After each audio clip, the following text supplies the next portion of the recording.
राजस्थान रेगिस्तान की तपती रेत, शाही किले, भव्य हवेलियां और शौर्य गाथाओं की धरती।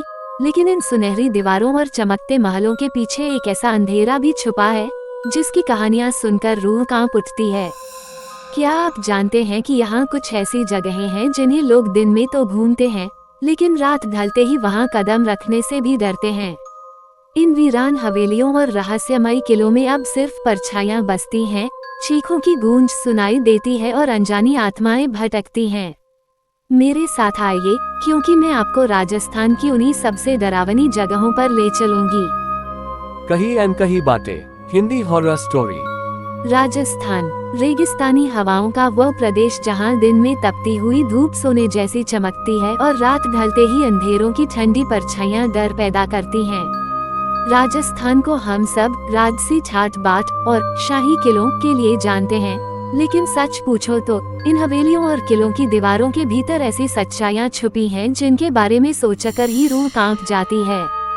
मैं हमेशा से रहस्यों की तलाश में घूमने वाली रही हूँ। इस बार मैंने सोचा, क्यों न राजस्थान के उन भूतिया स्थानों की खोज की जाए जिनके बारे में बहुत कम लोग जानते हैं।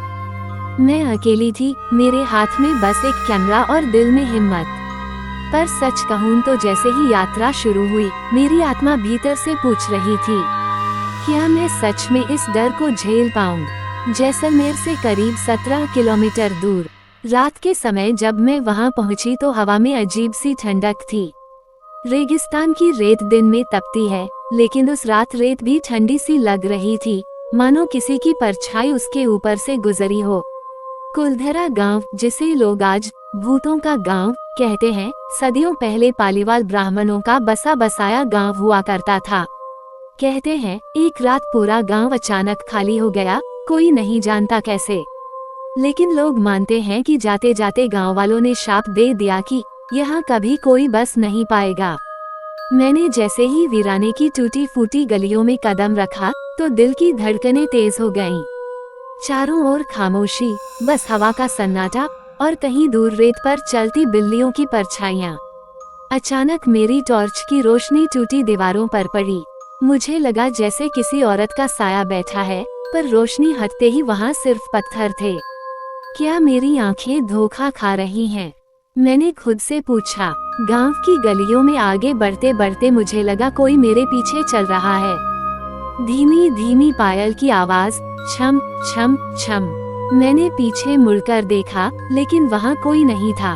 पैर कांपने लगे, हाथ में पकड़ा कैमरा हिलने लगा। मैंने हिम्मत करके कहा, अगर कोई है तो सामने आ जाओ। लेकिन जवाब में बस हवा का तेज झोंका आया जिसने मेरे बालों को चेहरे पर बिखेर दिया। उस झोंके में अजीब सी सीलन और धूप बत्ती की मिली जुली गंध थी। क्योंकि कहते हैं यहाँ आज भी रात में पूरे गांव की रसोई से पकवानों की खुशबू आती है, जैसे गांव वाले अभी भी वहीं रहते हों। मैंने एक टूटी हुई हवेली में कदम रखा। भीतर घुप्पा अंधेरा था, दीवारों पर चमगादड़ लटके हुए थे और जैसे ही मैंने कदम रखा, फर्श की मिट्टी में किसी के पैरों के निशान दिखे। ताजे निशान, लेकिन गांव तो सदियों पहले खाली हुआ था, तो फिर ये किसके पैरों के?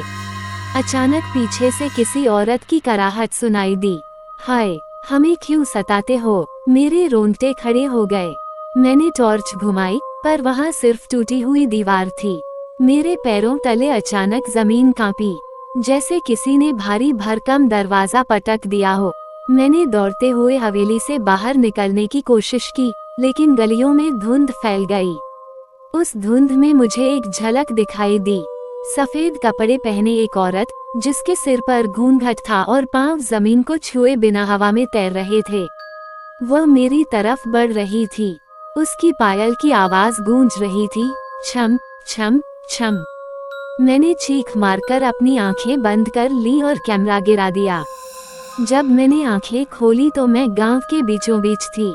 सब कुछ खामोश। मेरे कैमरे की रिकॉर्डिंग ऑन थी और उसमें वही पायल की आवाज साफ सुनाई दे रही थी, लेकिन आसपास कोई नहीं था।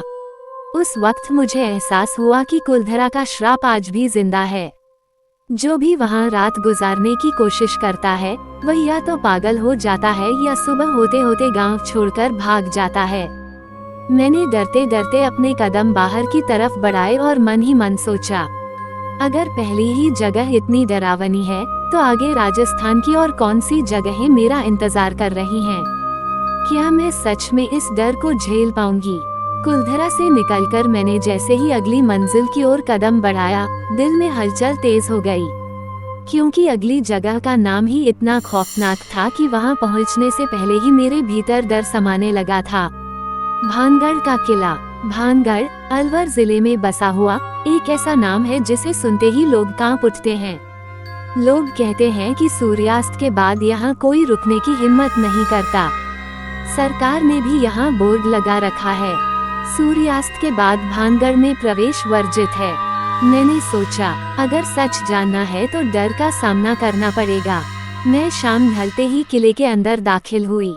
चारों ओर खंडहर, टूटी फूटी दीवारें और हवा में गूंजता अजीब सा कंपन। जैसे ही कदम अंदर पड़े, मेरे कानों में किसी की धीमी फुसफुसाहट गूंजी, मत आओ, लौट जाओ। मैंने चारों ओर देखा, लेकिन वहाँ कोई नहीं था। दिल कांप उठा, लेकिन कदम रोकना अब नामुमकिन था। कहते हैं कि भानगढ़ कभी एक खूबसूरत रियासत हुआ करता था। राजकुमारी रत्नावती की सुंदरता पूरे प्रदेश में मशहूर थी, लेकिन एक तांत्रिक सिंधिया उसकी मोहब्बत में पागल हो गया। उसने राजकुमारी पर काला जादू करने की कोशिश की, लेकिन उसी जादू के उलट जाने से वो मारा गया और मरते वक्त उसने श्राप दिया, भानगढ़ कभी आबाद नहीं होगा, ये हमेशा वीरान रहेगा। तभी से ये किला खंडहर बना हुआ है और लोग मानते हैं कि राजकुमारी और उस तांत्रिक की आत्माएं आज भी यहाँ भटकती हैं। मैंने भीतर की ओर बढ़ना शुरू किया। दीवारों पर अजीब सी छाया नाच रही थी। जैसे ही मैंने कैमरा निकाला, उसकी स्क्रीन अपने आप बंद हो गई। ये कैसे हो सकता है? मैंने बुदबुदाया। अचानक सीढ़ियों पर चढ़ते हुए किसी लड़की की हंसी गूंजी। हा हा हा, मेरे पैर थम गए। हंसी पास आती गई और फिर अचानक मेरे सामने एक परछाई उभरी। वो एक औरत थी, लंबा घूंघट, भारी गहने और आंखें, ऐसी आंखें जिन्हें देखकर दिल धड़कना भूल जाए। वो मुझे घूर रही थी। तुम क्यों आई हो यहाँ? क्या मौत ढूंढ रही हो? उसने ठंडी आवाज में कहा। मेरे गले से आवाज नहीं निकली, बस पसीना माथे पर बह रहा था। किले के एक कोने से अचानक धूप और गंधक की तेज गंध आने लगी। मैंने जाकर देखा तो वहाँ एक छोटा सा कमरा था, जिसमें राख बिखरी हुई थी और दीवारों पर मंत्र लिखे हुए थे। क्या ये वही जगह है जहाँ उस तांत्रिक ने काला जादू किया था? जैसे ही मैंने दीवार को छुआ, मेरी उंगलियों पर जलन होने लगी।